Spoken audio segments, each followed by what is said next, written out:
Welcome back, everyone. iOS 14.5 just officially came out, so let's go and take a look at it on the iPhone 6s. Typically, I do these by my window, but I wanted to switch it up a little bit. Now, I will tell you 14.5 is a massive, massive update. There were a ton of changes within it, but I'm going to hit on basically the main things. I've been running this beta, well, I'm running the beta for weeks and weeks, probably months now. The official version, which came out today, is just another iteration of it. But what I will tell you is that this update brought a ton of cool little things. First of all, most of these things came out a long time ago. We have the ability within iOS 14.5 to actually change the default music player. So let's say we want our songs to play from Spotify or something. Well, we have the ability from iOS 14.5 to actually do that, which is really cool. On top of that, we have 200 new emojis, actually more than 200 emojis added within this specific version of software. So that's another pretty cool thing. So if you go into here, you click on emojis. I don't know exactly which ones they are, but there's a ton more added, which is really, really cool. Now this next one isn't really pertinent to the iPhone 6s, but we actually have the ability of unlocking our device through Face ID with our Apple Watch. So if we're wearing a mask and stuff like that, well, we can actually use our Apple Watch to unlock it. It's a little bit of a process. I talked about it on my second channel, but we have that ability now. Not really relevant for the 6s. The app tracking, that was really, really popular. It's like one of the most controversial things with iOS 14. That has now been added with 14.5. I haven't really experienced it yet, but pretty much it's not going to allow as many ads or Facebook and all these companies to have as much access to our phone as before, so that's another really awesome thing. And finally, we have the ability to connect a PlayStation 5 and Xbox One controller to our devices with iOS 14.5. So I demonstrated this on my second channel as well, but we now have that capability with this specific version of software. So I do have another iPhone 6s right here running iOS 14.4.2.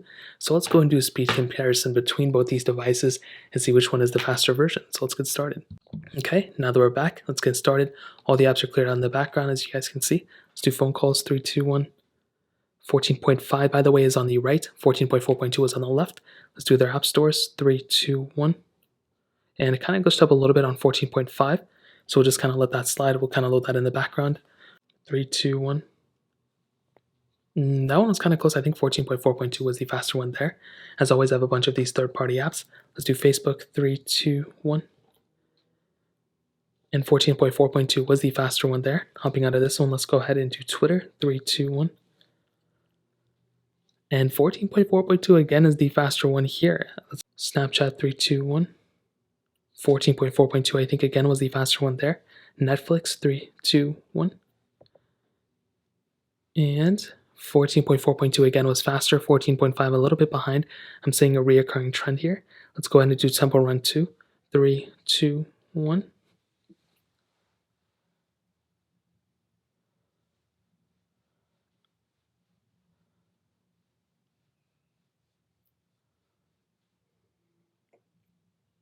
And they're both taking a very long time. Okay, 14.4.2 does seem like it loaded faster than 14.5.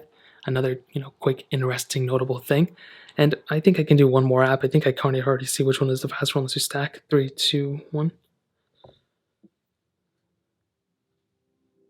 And again, 14.4.2 I already saw was faster than 14.5. Random noise coming out from here.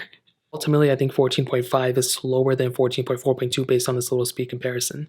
But I really wouldn't let that, deter me from updating. I think there's a lot of cool little things with this update. So, and should you even install this on the iPhone 6s, I would say, yeah, there's a lot of cool little features added with this update. It's a massive update for sure. There's a lot of cool little things added. And I think at the end of the day, it's a very good, important update for your device. It's more secure. Maybe it's a little bit more stable. I didn't really feel like it's more stable. And yes, it's a little bit slower, specifically on the 6s compared to other devices. But I don't think it's that big of a deal. I think it's totally okay. Things like this happen all the time. A version like 14.5 may be slower, but 14.5.1 may be faster than, the next version, which is 14.4.2 here. So take it as you will, but that's kind of how I see it. I think the iPhone 6s is an old phone, so it doesn't really matter what version it's on at this point. It's going to be slow no matter what. But I will say I'm kind of shocked by the amount of features added with this update.